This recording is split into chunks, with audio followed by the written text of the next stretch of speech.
Hello everyone, welcome back to ICBS TV podcast. I'm April Aulia Purnama that will accompany you for a few minutes forward. Okay, today there is a special guest and here is the President and Vice President of Badan Eksekutif Santri Harap Putri. Okay, how are you feeling right now, guys? Alhamdulillah, I'm okay. Alhamdulillah. Okay, before that, could you introduce yourself first to audience? Hi everyone, my name is Anggita Rahmadia. I'm as a President of Badan Eksekutif Santri periode 2025-2026. And my name is Sabila Sapira as the Vice President 1 for best period of 2025 dan 2026. Oke, baik. Nah, berhubung kali ini tuh kita kedatangan salah satu pengurus, merupakan ketua dari suatu organisasi yang ada di ICBS ini, yaitu Badan Eksekutif Santri. Nah, sebelum itu, boleh nih Kak, menurut Kak Anggi dan Kak Nabila nih, BES itu apa sih Kak? Boleh, silakan Kak Anggi. Jadi BES itu adalah suatu wadah, suatu organisasi yang dimana itu ada pengurusnya. Pengurusnya itu di situ bisa menjadi latihan bagi para pengurus untuk lebih dalam kepemimpinan, lebih mengembangkan soft skill yang ada, terus menjadi wadah juga bagi santri untuk mengasah keterampilan, bakat-bakatnya, yaitu dengan event-event yang diadakan oleh pengurus Badan Eksekutif Santri. Oke, nah kalau menurut aku, BES ini tuh lebih kayak perpanjangan tangan ustazah nggak sih? Kayak lebih ustazah, kita communication dengan ustazah, nanti yang BES yang mengeksekusi gitu di lapangan. I think. Oke, jadi untuk emang sebagai wadah ya, untuk pengurus maupun untuk santriwatinya. Kalau untuk event-eventnya nih yang diadain buat mengembangkan potensi santri itu apa Kak contoh-contoh eventnya? Contoh eventnya itu mungkin kalau ada event besaran tahunan, misalnya LAVES gitu, nanti di situ ada lomba-lomba yang menyangkut dengan, jadi LAVES ini itu adalah festival bahasa, di situ banyak lomba-lomba yang menyangkut dengan bahasa lah. Kita ada debat bahasa Inggris, debat bahasa Arab dan lain sebagainya mungkin. Ada upcoming event itu adalah Perseni yang akan datang. Art Environment. Oh ya, Art Environment dulu. Jadi Art Environment ini tentang kayak sustainability, kayak antara environment dan seni yang bergabung dengan lingkungan gitu. Oh, baik. Lingkungan. Terus untuk Perseni itu tuh sekaligus dengan 17 Agustus. Jadi lomba-lomba kayak cabang olahraga, cabang seni juga disitulah di satu padukan gitu. Oh, jadi dua event ini ya yang akan muncul dalam waktu dekat ini ya. Tujuannya itu adalah untuk melihat nih bakat-bakat santri ini bagusnya di mana sih gitu, dan it's okay kalaupun tidak kayak gimana kita tuh kasih chance untuk santri untuk mereka tuh bisa menjadi pemenang di setiap bidang-bidang mereka gitu. Oke. Nah, tadi kan Kak Anggi dan Kak Nabila ini bilang nih kalau BES ini menjadi suatu wadah juga nih untuk kalian. Apakah itu yang menjadi alasan kalian nih tertarik untuk bergabung di BES ini? Ya, benar. Ya, itu kayak setiap orang pasti alasannya termasuk itu gitu. Tapi nggak hanya itu aja. Banyak hal benefit-benefit yang bisa didapatin ya Kak Nabila. Selain itu. Dulu daftar awalnya itu karena tertarik dengan kayak wow nggak sih, kita tuh datang terus ngelihat kakak-kakak yang nyambut kita gitu. Kakak-kakak ini siapa sih gitu, dan ternyata mereka itu para pengurus Badan Eksekutif Santri gitu. Tarbiyah kenapa?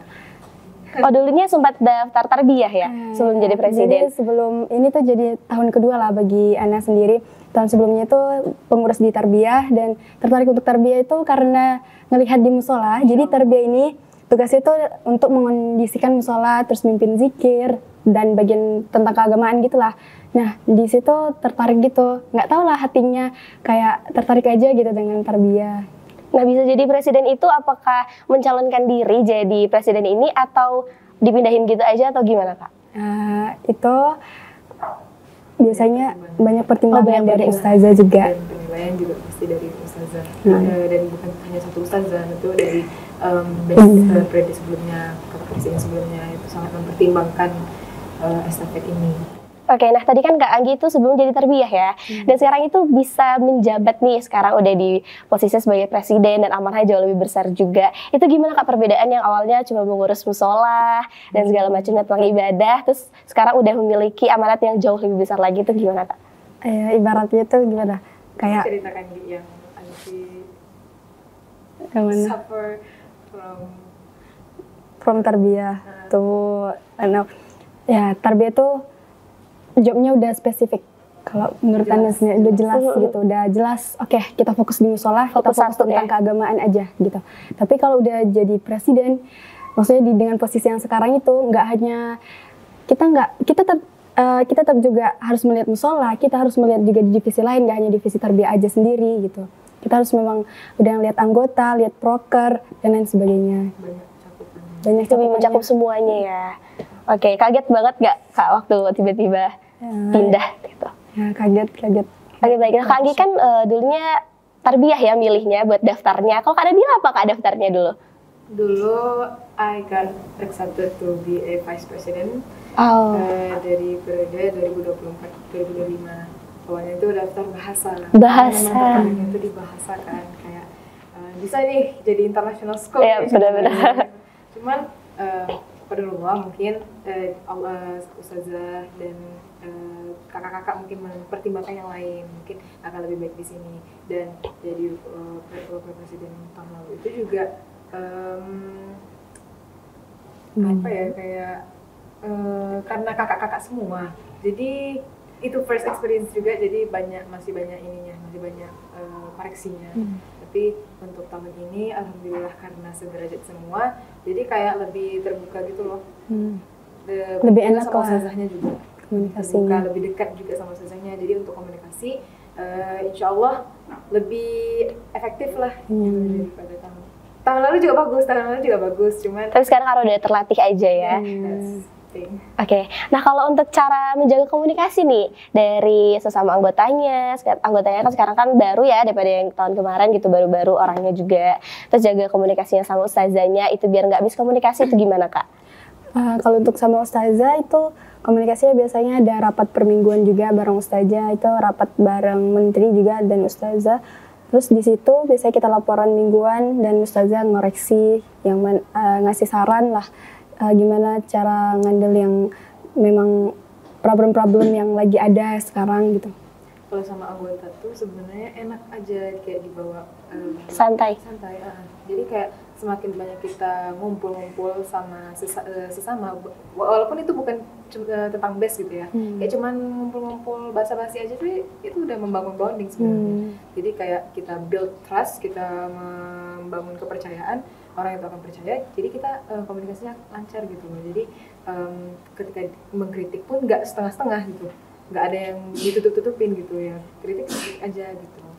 Jadi karena mereka tahu juga kalau kita tuh pengennya yang terbaik. Yes. Dan itu sih. Kalau untuk kan kalian sering kayak bikin bareng gitu kan, kumpul-kumpul juga nih untuk membangkitkan harmonisasinya lah bareng-bareng nih. Itu biasanya pernah nggak sih Kak kumpulnya tuh yang emang efektif gitu, bareng-bareng semua, atau mereka per bagian aja kumpulnya, atau kalian juga ikut serta atau gimana Kak? Oh itu kalau rapat divisi, ya jatuhnya. Kalau rapat divisi itu ini tergantung dari divisinya dan kesediaan usaha juga. Kadang kalau misalnya untuk rapat general itu insya Allah rutin setiap hari Kamis. Di rapat general itulah semua dirangkum. Dan juga ada rapat khusus kakak menterinya juga. Rapat menteri juga. Oh itu beda ya, jadi ada dua macam rapatnya ya? Jadi sebelum kita ke rapat general, biasanya kita rapat menteri dulu, baru ke rapat general. Kepalanya itu udah tahu informasinya, baru nanti ke general. Nah general ini tuh lebih mencakup luas gitu loh, nggak cuman tentang kayak evaluasi, tapi juga kadang harus ada games biar terbangkitkan semangat jadi. Dan ngebahas event-event yang urit, yang juga mau datang juga, biasanya kita minta ide dan lain sebagainya. Nah kalau selain kumpulnya itu waktu rapat, kalian juga sering nggak sih ngadain acara-acara bareng gitu, kayak mungkin makan-makan atau kegiatan apa gitu yang selain rapat lah kumpulnya? Kamisan nih makan-makan. Oh iya, Kamisan. minggu ini ya? Yes. Makan-makan ini sebenarnya tuh kayak mau untuk bikin bonding juga, terus kadang minta refleksi juga dari ustazah. Ketika lagi turun-turunnya semangat itu biasanya butuh tuh kayak arahan atau nasihat dari ustazah plus makan-makan. Nah, makan-makan ini yang paling serunya tuh part masak-masak. Oh, nanti ini bakal masak-masak nggak pesan makanan ya? Itu yang enak kayak bantu ini, nanti yang ini lain ngangkat ini yang ngangkat ini gitu. Itu sih. Oh, sekarang udah aku. Menurut Anggi gimana Kak? Ya benar. Kadang-kadang kita masak-masak bareng, tapi kadang juga kita mesen gitu. Terus nanti makannya bareng-bareng gitu. Dan juga kadang ada juga ngumpul yang yang koor aja, yang maksudnya yang kakak menteri dan koornya lah gitu per divisi gitu. Itu biasanya ngumpul juga, itu biasanya kita refleksi, kayak evaluasi, tapi habis itu santai lagi gitu, kayak ngobrol-ngobrol enak. Biasanya juga minta curhatan gimana dan ditulisin gitu. Oh jadi gitu. Kalau makan-makan gini itu bakalan dibarengi sama ustazahnya atau cuman kalian-kalian aja tuh Kak? Untuk yang coming soon, kita tahu insya Allah sama ustazah. Itu masak-masaknya juga dibarengin sama ustazahnya berarti? Ya. Udah ada tuh Kak menunya, apa tuh persiapan untuk menunya? Oh, belum tahu. Belum ya, belum direncanain. Kami sedih. Karena ustazahnya juga sangat hebat memasak. Oh iya. Oke, baik. Nah, untuk BES ini tuh sibuknya itu kapan aja sih Kak? Biasanya? Atau emang hampir setiap hari gitu? Atau karena cuma ada event-event aja? Atau event di sekolah pun, di asrama pun, semuanya kalian ikut serta? Atau gimana? Iya, bisa dibilang setiap hari sibuknya. Ada proker. Karena ada programnya. Proker mingguan, ada proker bulanan. Dan ada juga tahunan. Ya lebih hati itu mungkin tahunan ya, karena persiapan acara besar. Cuman untuk harian itu gimana kita menjaga konsistensinya sih, konsisten prokernya. Dan juga ada juga kadang kan dari yayasan juga ngadain seminar-seminar gitu, seminar dadakan, dan biasanya itu juga kakak-kakak biasanya juga yang ini ikut serta gitu. Nah, untuk programnya, dengar-dengar juga yang lagi hits banget itu di kalangan santri-santriwati sekarang itu namanya Dapur Laziza. Itu apa sih Kak? Orang-orang emang banyak banget tuh lagi bicarain itu. Bentar lagi ada Bazar Lazizah nih, Dapur Lazizah nih gitu. Iya, itu emang lagi sekarang tuh lagi heboh banget tuh. Kalau boleh tahu itu apa Kak? Atau salah satu dari program kalian juga? Dapur Lazizah itu bazar. Jadi Dapur Lazizah itu kayak kayak warung-warung khas ICBS Hara Putri gitulah, cuman memang namanya Dapur Lazizah. Jadi diadainnya tuh biasanya tuh setiap hari event.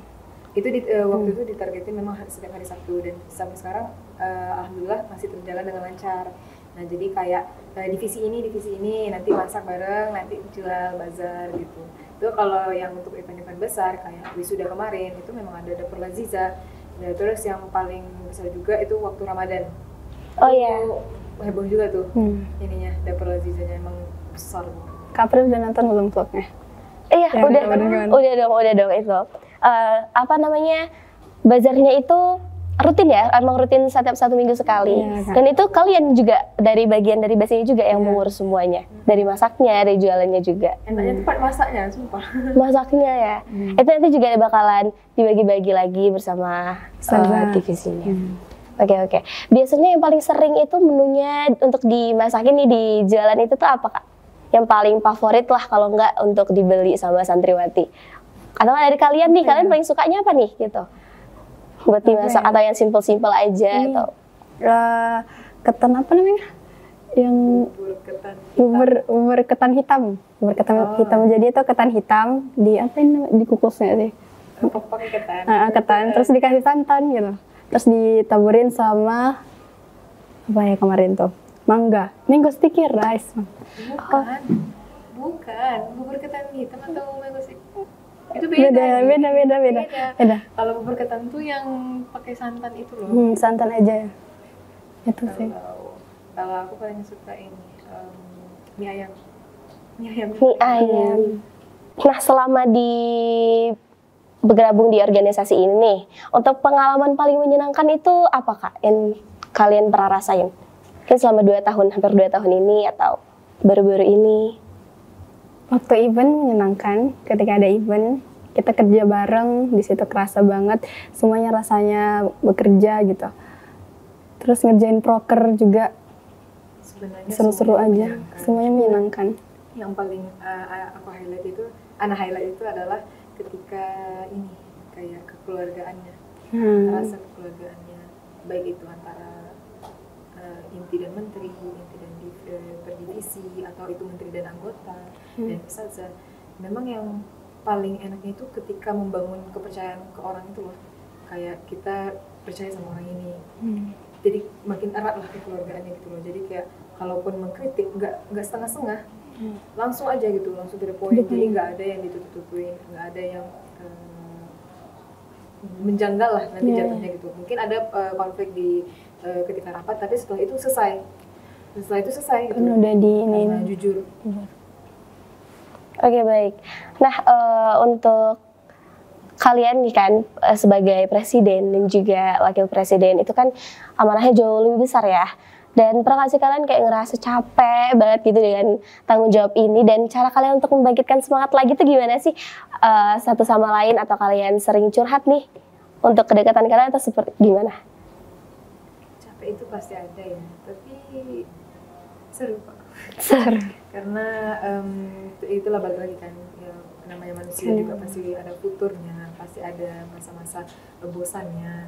Jadi cara untuk membangkitkan semangatnya itu ya kumpul sekadar kumpul basa-basi itu aja, kumpul makan-makan itu aja udah kayak wow, udah ini nih kayak makin meluruskan lagi kembali niat kita. Ingat lagi kita bareng-bareng kok, nggak sendiri. Kita bareng-bareng nggak sendiri. Kalau dari Ana sendiri biasanya termasuk yang tadi bilang Kak Nabila, tapi balik ke diri lagi, asking lagi tanya lagi dirinya masuk ke sini itu gitu. Terus janganlah disia-siain kesempatan ini, kapan lagi sekali, kalau bisa mungkin ini dibilang sekali dalam seumur hidup, mungkin kita nggak tahu kan ke depannya gimana rencana Allah. Nah, jadi amanahnya itu ingat amanahnya, dan pengalaman-pengalaman yang didapatkan itu kayaknya nggak didapatkan di pelajaran-pelajaran akademik aja gitu. Itu pelajaran hidup kalau bisa dibilang. Itu benar banyak banget ya manfaatnya. Nah, kalau untuk tanggung jawab ini kan, kalian di sini kan nggak banyak kegiatan, kayak belum sekolah, belum juga ikut organisasi ini, juga belum lagi kalian bakalan ada ikut lomba-lomba juga nih mungkin. Itu cara kalian bagiin waktunya gitu dengan tanggung jawab yang ada itu gimana Kak? Atau memang kalian termasuk orang yang menjadwalkan semua itu dari awal, atau prioritaskan aja mana yang urgent, mana yang penting, dan yang jadi ada 4 kotak. Ini nggak tahu teori siapa ya, nggak tahu ini teori siapa, ID nggak tahu ini. Jadi kita tuh bagi 4 kotak: urgent penting, non urgent penting, urgent tidak penting, urgent dan non urgent dan tidak penting. Yang bagian ini kita delete, yang bagian ini kita delegasikan, yang bagian ini kita jadwalkan, yang bagian ini kita do it right now. That's Oke, jadi itu cara. Pasti nggak seformal itu juga. Pandai-pandai lah. Kadang pakai metode itu, tapi kadang mungkin nggak kepakai juga. Nggak kepakai. Secara alamiah aja. Benar. Oke, baik. Jadi ada nih Kak, terbaru kemarin tuh ngelihat postingan lah di salah satu batch itu tentang leadership camp. Itu juga termasuk program atau itu apa ya Kak ya? Ya, itu tuh salah satu program tahunan. Jadi setiap tahun itu ada 2 kali. Dua kali. Biasanya di awal periode ketika kita baru dilantik, dan di pertengahan, hampir mau ke akhir periode lah gitu, biar ngebangkitin lagi semangatnya. Untuk periode ini sudah dilakukan Kak untuk leadership camp-nya? Udah, untuk yang baru pelantikan kemarin sudah, itu yang mungkin Kak April lihat postingannya. Iya. Dan yang untuk pertengahannya menyusul, insyaallah di bulan. No spill. Oke, nggak bisa di-spill ya. Nah, untuk yang sudah dilakukan kemarin itu diadain leadership camp-nya itu masih di lingkungan ICBS ini atau udah di luar lokasinya? Yes, di aula. Dan itu seru banget. Maksudnya Ada di dalam, ada di luar. Pembahasannya tuh seru. Oh, itu berapa hari sebenarnya? Nggak cuma sehari ya? Enggak, 3 hari. Oh, 3 hari, karena dia di sini juga di luar. Nah, kalau untuk di sini itu apa Kak pembahasannya?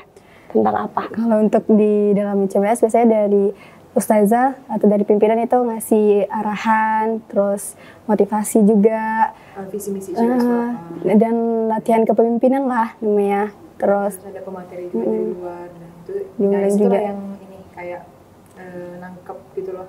Jadi tentang organisasi, gimana membangun solidaritas tim, bahwasanya kita tuh harus menyingkirkan sedikit self interest kita. Jadi kita memang harus fokus ke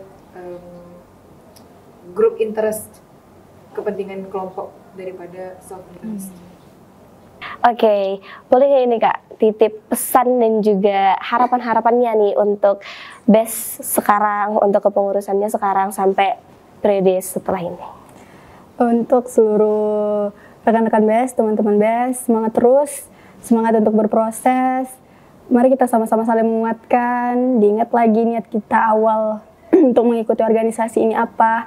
Dan untuk seluruh santri, silahkan ikut berpartisipasi, silahkan Dek, ikut aja event-event yang udah diadain sama kakak-kakaknya. Insya Allah itu bakal berguna juga buat Anturna semua.